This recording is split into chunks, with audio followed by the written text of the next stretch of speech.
বিসমিল্লাহির রহমানির রহিম। ঈদ পরবর্তী সময়ে আবারও একটা নতুন ভিডিও নিয়ে আসলাম আমি মুস্তাফিজ স্যার। আমাদের আজকের আলোচ্য বিষয় হচ্ছে এইচএসসি 2025-এর ম্যাথ নিয়ে আমরা আলোচনা করব। আমাদের পূর্বের আলোচনা পরিপ্রেক্ষিতে আগে ডিফারেন্সিয়েশনের ভিডিও আমরা আপলোড করেছিলাম, দুইটা ভিডিও, ডিফারেন্সিয়েশন উইথ লিমিট এবং আদি নিয়ম বা মূল নিয়মের ডিফারেন্সিয়েশন। তারই ধারাবাহিকতায় আজকে আমরা ডিফারেন্সিয়েশন নিয়ে কথা বলবো।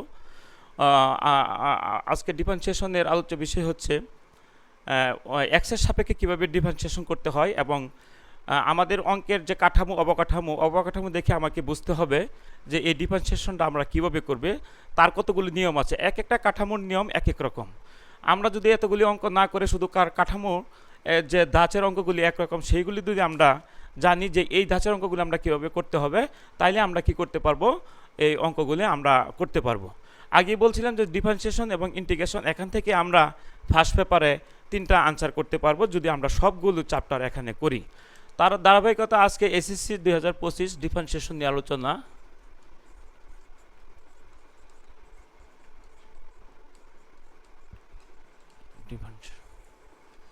ডিফারেন্সিয়েশন আজকে যে অবকাঠামো হবে সেটা উভয় পক্ষে এক্সের সাপেক্ষে ডিফারেন্সিয়েশন যে কাঠামোগুলো আছে সেটা আমরা সেইগুলি দেখব আজকে, যে কোন অঙ্কগুলি কাঠামোগুলি কীরকম। আজকে ফার্স্ট থেকে আমরা শুরু করি। যদি এরকম থাকে যে ডিফারেন্সিয়েশন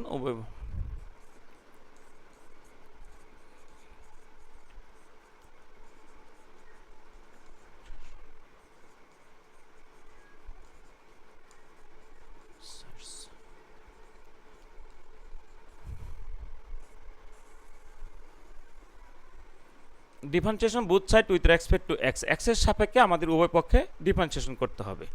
আজকের যে কাঠামোগুলো আমি দাঁড় করাইছি সেগুলি হইল, যেমন যদি এরকম থাকে, 1 number √x + 1 √x - 1, 2 number math হইতে পারে 1 + sin x 1 - sin x, 3 number হইতে পারে e⁻x plus ln x by কত log ax, 4 নাম্বার ম্যাথটা sin x বাই হইল x² প্লাস হইল cos x, 5 নাম্বার ম্যাথটা হইল x sin x by 1 plus cos x, 6 number ম্যাথটা হইল tan x minus cot x and equal to tan x plus cot x। এই যে ধাঁচগুলি আমরা দেখলাম, প্রত্যেকটা অঙ্কেরই আমরা উপর এবং নিচের অবস্থান u/v এবং u/b, এই ধাঁচে যত অঙ্ক আছে সবগুলো আমরা একই নিয়মে করব, রুলসটা একই সব। তাইলে এখানে আমরা দেখলাম এত অঙ্ক করা আমাদের দরকার নেই, যত অঙ্ক আছে এখানে সব, যত এরকম ডিভিশনের যত অঙ্ক আছে সব হইলো আমাদের কত u/v আকারে করতে হবে। তাইলে আমরা এখানে 1 2 3 4 5 এক্সাম্পল হিসেবে 6টা অঙ্ক আমরা তুলে ধরছি, এবং আরও অনেক ম্যাথ এরকম আছে। তোমরা চেষ্টা করবা যে এই ধাঁচের অঙ্ক আসলে আমাদের বুঝতে হবে যে আমরা u/v আকারে এই ম্যাথগুলি আমাদের করতে হবে। তাহলে আমরা যে কোনো একটা অঙ্ক আমরা করে দিব যে u/v আকারে কীভাবে সলিউশন করা যায়। এখান থেকে আমি মনে করি যে 5 নম্বর ম্যাথটা খুবই ইম্পর্টেন্ট, সেটার ক্ষেত্রে আমরা আলোচনা করব। আর বাকিগুলি তোমরা চেষ্টা করবা। যদি কোনো প্রবলেম হয় তাহলে আমাকে ইনফর্ম করলে অথবা হোয়াটসঅ্যাপে যোগাযোগ করলে আমরা বাকিগুলি করে দেওয়ার চেষ্টা করব ইনশাল্লাহ। তাহলে আজকে আমরা ডিফারেন্সিয়েশন ও এক্সের সাপেক্ষে উভয় পক্ষের ডিফারেন্সিয়েশন আজকে শুরু করলাম। আজকে একটা ধাঁচ হলো u/v আকারে। পরবর্তী আমরা এভাবে শুরু করব, পরবর্তী আকারটা কী হবে, এরকম যদি আমরা কতগুলি নিয়ম করতে পারি তাহলে আমরা যে কোনো ডিফারেন্সিয়েশন আমরা কি করতে পারবো, সলভ করতে পারবো ইনশাল্লাহ।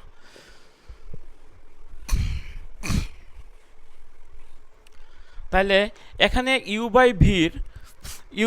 যত ডিফারেন্সিয়েশন সেগুলি করতে হলে আমাদের প্রথমটা সূত্রটা জানতে হবে। সেক্ষেত্রে সূত্রটা হলো, প্রথমে যে আমাদের দরকার d/dx হইল u/কত v, ইউ হইল উপরটা, ভি হইল, যদি এরকম থাকে এরকম ক্ষেত্রে ডিফারেন্সিয়েশন করার ক্ষেত্রে প্রথমে সূত্রটা হইল d by d x of কত ইউ, তারপর হইল minus u d by d x v by হইল কত ভি স্কোয়ার। এই হইল আলটিমেটলি আমাদের সূত্রটা। এই সূত্রের সাহায্যে আমরা এখানে যত ইউ বাই ভি আকারে ম্যাথ আছে সবগুলো আমরা কি করব, এই নিয়মে আমরা কি করব। তাহলে আমরা একটা অঙ্ক বলি যে এই অঙ্কটা ছিল আমাদের ইম্পর্টেন্ট ম্যাথটা ছিল কি, আমরা এখানে দেখি যে ইম্পর্টেন্ট ম্যাথটা হইল এক্স সাইন এক্স বাই হইল 1 প্লাস কজ এক্স। এই যে একটা ম্যাথ, এটা সবচেয়ে ইম্পর্টেন্ট আমি মনে করি। ইম্পর্টেন্ট আমি বললাম যে এটা মনে করলাম ইম্পর্টেন্ট, কিন্তু সব অঙ্কই ইউ বাই বি যত আছে এখানে ইম্পর্টেন্ট বলতে খুব কম বোঝানো হয়, কারণ ইম্পর্টেন্ট এখানে ইউ বাই ভি আকারে যত ম্যাথ আছে যে কোনো ম্যাথই আমাদের আসতে পারে, তার মাঝখানেও এইটা একটু ইম্পর্টেন্ট, তাই এটা আমরা করে দিচ্ছি, আর বাকিগুলি তোমরা কী করবা, চেষ্টা করবা। তাহলে আমরা প্রথমে ধরে নিব যে লেট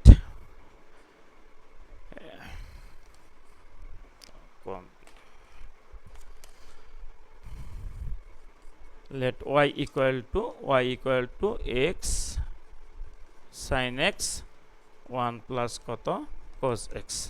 আমরা যে কোনো টার্ম আসলে প্রথমে একটা y ধরে নিব, কারণ যেহেতু উভয় পক্ষে x এর সাপেক্ষে ডিফারেন্সিয়েশন করব, সেই জন্য একটা বাম পক্ষ আমাদের ধরা লাগবে, যে কোনো উভয় পক্ষ ধরা লাগবে। তাহলে এখন যদি আমরা ডিফারেন্সিয়েশন করি, differentiation both side with respect to x, differentiation both side with respect to x, উভয় পক্ষে আমরা কি করব, x এর সাপেক্ষে ডিফারেন্সিয়েশন করব। তাহলে যদি আমরা y কে ডিফারেন্সিয়েশন করি, তাহলে dy বাই কত dx, x এর সাপেক্ষে করলাম। এখন আলটিমেটলি এটাকে যদি এটাকে যদি v ধরি, তাহলে আমাদের u বাই v সূত্রটার প্রয়োগ। তাহলে প্রথম হইল প্রথম v হইল 1 প্লাস cos x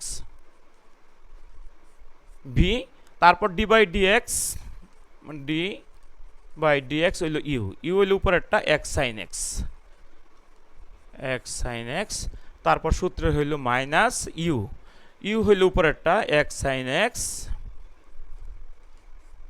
তারপর d বাই dx কত ভি হইল নিচেরটা 1 প্লাস cos x বাই হইল v square by v square, v হইল 1 প্লাস cos x এর কত হোল স্কোয়ার। এই যে আমরা সূত্রটা অ্যাপ্লাই করে দিলাম। এখন শুধু যদি আমরা ডিফারেন্সিয়েশন ফেলতে পারি, তাইলে আলটিমেটলি আমাদের ডিফারেন্সিয়েশন শেষ। তারপর যোগ বিয়োগ করে আমরা যেটুকু যেতে পারবো তাতে কোনো সমস্যা নয়, যেটুকু যেতে পারি সেখানে ফুল মার্কস দেওয়া হবে। আসলে মূলত এই যে ডি বাই ডিএক্স ডিফারেন্সিয়েশনটা করা হলেই কি আমাদের ডিফারেন্সিয়েশন কি হয়ে গেল, শেষ হয়ে গেল। এখন দেখি আমরা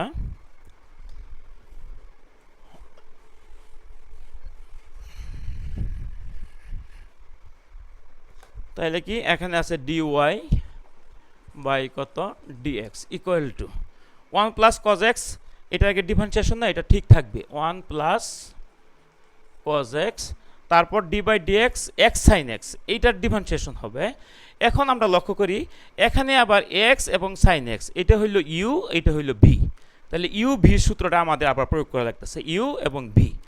সেই ক্ষেত্রে u v সূত্রটা হইল u ঠিক থাকবে x ঠিক d বাই dx অফ কত v sin x plus v ঠিক থাকবে d বাই dx অফ কত ইউ হইল কত x। এই হইল আমরা u v এর সূত্রটা প্রয়োগ করলাম, মাইনাস x sin x ঠিক থাকবে x sin x d by dx of 1 plus cos x। তাইলে 1টা হইল ধ্রুবক কনস্ট্যান্টের ডিফারেন্সিয়েশন আমরা জানি 0, আর cos x এর ডিফারেন্সিয়েশন আমরা জানি মাইনাস sin x। আর নিচের যে টার্মটা আছে সেটা আমরা অপরিবর্তিত রাখলাম, অসুবিধা নাই, 1 প্লাস cos x এর কত হোল স্কোয়ার।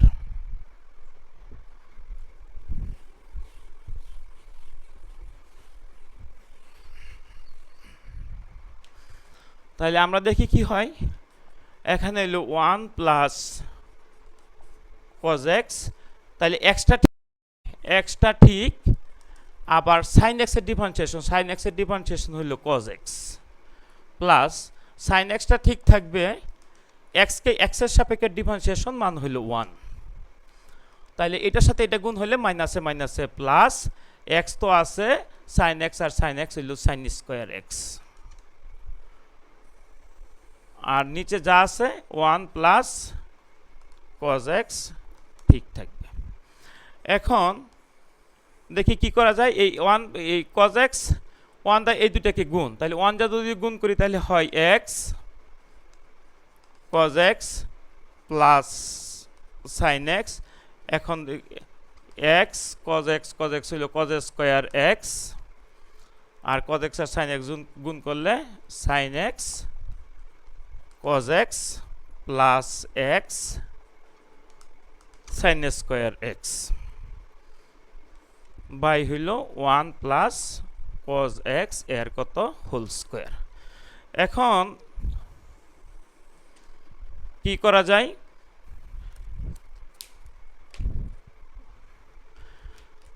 তাহলে আমরা যদি লিখি x cos x plus sign x, x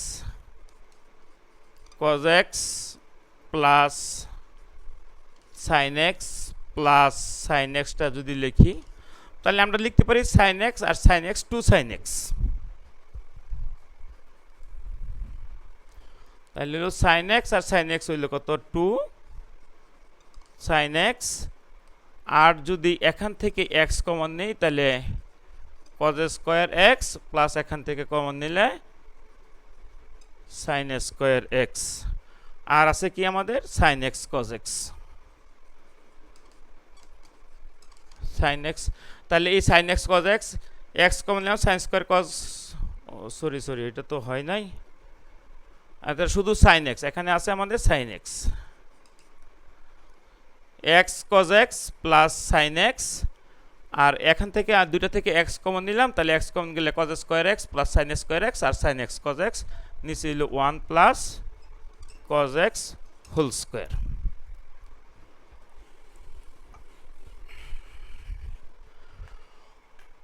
তাহলে এখানে আছে আমাদের এক্স কজ এক্স,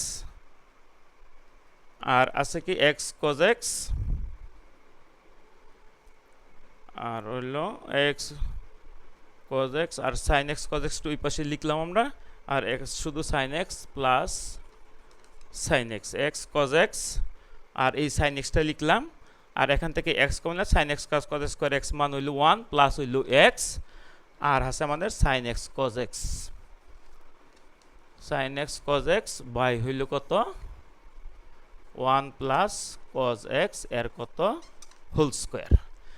এখন আরও কাজ করা যায়, এই এক্স যদি এখান থেকে কমন নেই তাহলে এখান থেকে 1 প্লাস কজ এক্স প্লাস এই দুটো থেকে যদি সাইন এক্স কমন নেই তাহলে 1 plus cos x 1 plus cos x এর কত whole square.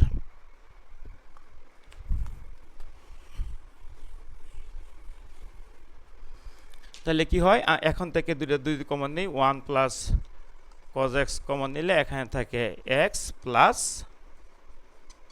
Sign x by হইল 1 প্লাস কজ এক্স এর হোল স্কোয়ার। এটা যদি একটা বাদ দিয়ে দিই তাহলে থাকে এক্স প্লাস সাইন এক্স আর থাকে 1 প্লাস কজ এক্স, তাহলে এইটা সমান হইল dy by dx equal to এত। এইটাই আমাদের উভয় পক্ষে এক্সের সাপেক্ষে ডিফারেন্সিয়েশন হয়ে গেল।